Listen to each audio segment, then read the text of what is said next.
चंद्रयान-3 दहाड़ मारता हुआ चांद की चौथी कक्षा में पहुंच चुका है और लगातार चांद की फोटो भी शेयर कर रहा है। लेकिन चंद्रयान-3 को लेकर उम्मीद लगाए बैठे करोड़ों लोगों के लिए आई बुरी खबर। भारत को हराने के लिए रूस ने अचानक से लॉन्च किया अपना मून मिशन।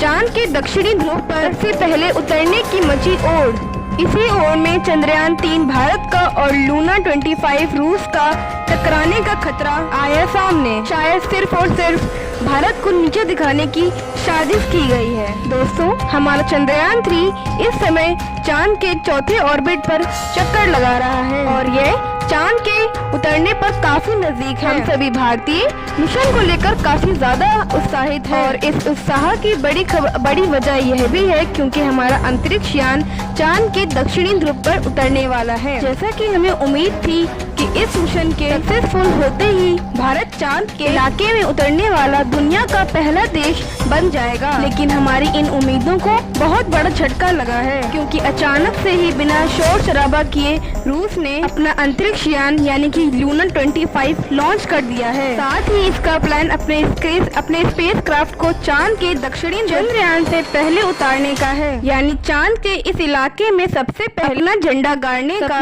भारत ने देखा था, उसको एक बहुत बड़ा झटका लगा है। लेकिन सवाल यह उठता है कि हमारा चंद्रयान काफी दिनों से अपने सफर पर निकला हुआ है, ऐसे में यह रूस का यान अपने चंद्रयान से पहले कैसे पहुंच सकता है? क्या एक ही जगह जाने पर आपस में दो मिशन टकरा जाएंगे? और सबसे बड़ा सवाल यह है कि रूस ने अचानक से इस मिशन को क्यों लॉन्च किया? जबकि रूस ने अपना पहला मिशन कुछ 47 साल पहले चांद पर भेजा था। क्या ये भारत के खिलाफ कोई साजिश है? इन सभी सवालों के जवाब हम आपको आज इस वीडियो में देंगे।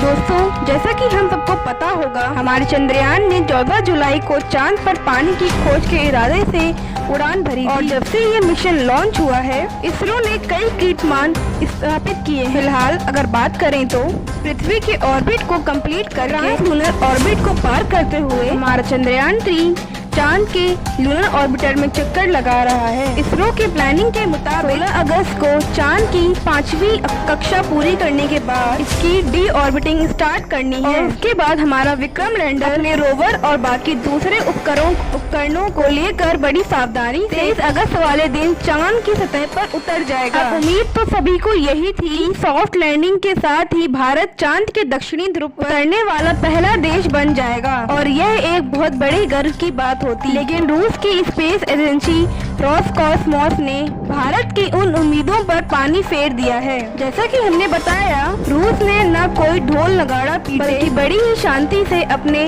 लूना 25 मिशन को लॉन्च कर दिया है। रोसकॉसमोस के प्लानिंग के मुताबिक उनका ये स्पेसक्राफ्ट चंद्रयान-3 से पहले चांद के दक्षिणी ध्रुव पर उतर जाएगा। अब ये सब कैसे पॉसिबल होगा और क्या रूस ने सिर्फ भारत को पीछे करने के लिए ये मिशन लॉन्च किया है? ये सब जानने से पहले चलिए रूस की मिशन के बारे में थोड़ा सा समझ लेते हैं। दोस्तों, आपको जानकर हैरानी होगी, रूस ने अपना लास्ट मिशन यानी कि लूना 24 आज से करीब 47 साल पहले 1976 में लॉन्च किया था।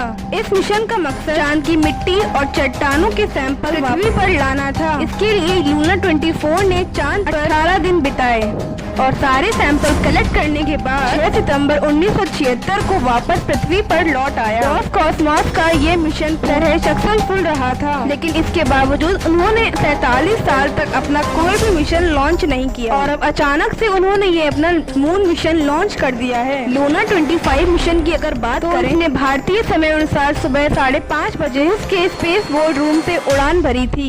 इस अंतरिक्ष यान का कुल वजन 1.8 टन है और अपने साथ ये 30 किलो के वैज्ञानिक उपकरण को लेकर अपने सफर पर निकला है। रूस का लूना 25 का मकसद चांद के दक्षिणी ध्रुव पर सॉफ्ट लैंडिंग करने वाला भारत की रूस को बनना है और चांद की आंतरिक संरचना सरफेस मटेरियल पर शोध करना और पानी की खोज करना होगा। इसके लिए चांद की सतह पर 6 इंच गहरा गड्ढा खोदकर वहां से सैंपल निकालना होगा और फिर उसमें जमे हुए पानी की खोज करेगा, जो कि चांद पर मानव जीवन पनपने के लिए बहुत ही महत्वपूर्ण है। अपने इन सभी कामों को अंजाम देने के लिए लूना 25 का लैंडर करीब 1 साल तक रहेगा और एक्सपेरिमेंट करेगा, जबकि हमारे चंद्रयान 3 का मिशन सिर्फ और सिर्फ 2 हफ्ते का होगा। अब बहुत से लोगों के मन में ये सवाल भी उठ रहा होगा कि रूस का ये लूना 25 अंतरिक्ष यान हमारे चंद्रयान के लिए कोई बाधा तो नहीं बनेगा, क्योंकि दोनों मिशन लगभग एक ही जगह पर और एक ही समय पर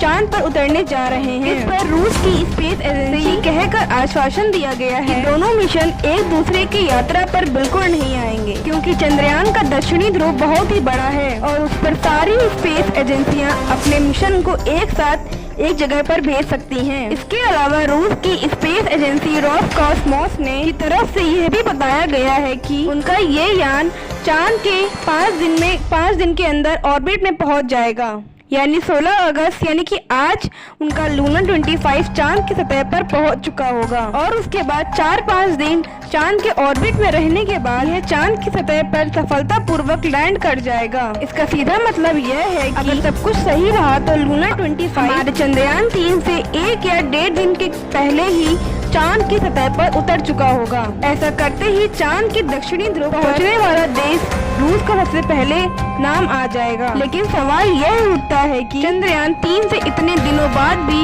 लॉन्च होकर लूना 25 चांद पर पहले कैसे पहुंच जाएगा। असल में नासा और रोसकॉसमोस ने जैसे स्पेस एजेंसी के रॉकेट काफी ज्यादा फास्ट और एडवांस्ड हैं, जिसके चलते इन्हें चांद पर पहुंचने से ज्यादा समय नहीं लगता है। अब अंत में सबसे ज्यादा बड़ा सवाल यही रह जाता है कि रूस ने अभी इस समय ही अपने मिशन को क्यों लॉन्च किया है। क्या उसका मकसद भारत के पहले स्थान में आने से रोकना है? अब अगर हम रूस से सवाल करेंगे तो वह अभी नहीं बताएगा कि उसकी ऐसी भी कोई मंशा है। अगर उसका जवाब खोजने के लिए अगर हम इतिहास पढ़ें, चीजें काफी हद तक साफ हो जाती हैं। फिर भी दोस्तों, हम किसी पर आरोप नहीं लगा रहे, लेकिन रूस और अमेरिका का इतिहास ऐसा ही रहा है कि वे स्पेस एक्सप्लोरेशन के मामले में हमें हमेशा पहले नंबर पे ही रहना चाहते हैं। यहाँ तक कि 1951 से लेकर 1975 तक के बीच स्पेस एक्सप्लोरेशन फील्ड में अमेरिका और सोवियत यूनियन के बीच मुकाबला भी लगा हुआ था। दोनों ही देश कुछ भी करके आगे निकलना चाहते थे। यहाँ तक कि इनकी सोच से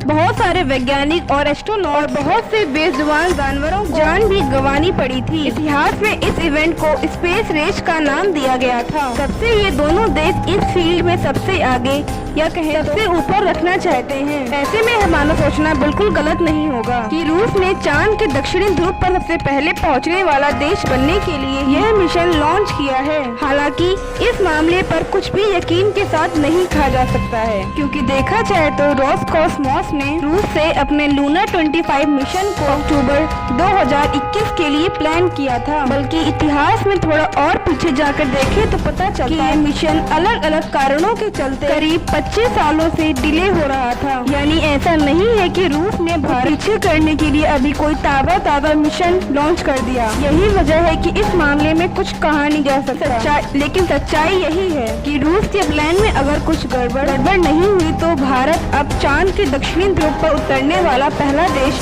नहीं बन पाएगा। आपको क्या लगता है, क्या रूस ने ये रिकॉर्ड अपने नाने के लिए ये लूना 25 मिशन लॉन्च किया है? अपना जवाब कमेंट के माध्यम से जरूर शेयर कीजिएगा। चलिए साथियों, अब वीडियो को यहीं खत्म करते हैं। मिलते हैं कल एक नई वीडियो के साथ। तब तक के लिए जय हिंद, जय भारत। अगर मेरी वीडियो थोड़ी सी भी अच्छी लगी हो तो चैनल को सब्सक्राइब कर लेना और बेल आइकन को भी प्रेस कर लेना और ज़्यादा से ज़्यादा इसको शेयर करना। चलिए मिलते हैं कल। बाय बाय, राधे राधे, जय हिंद, जय भारत।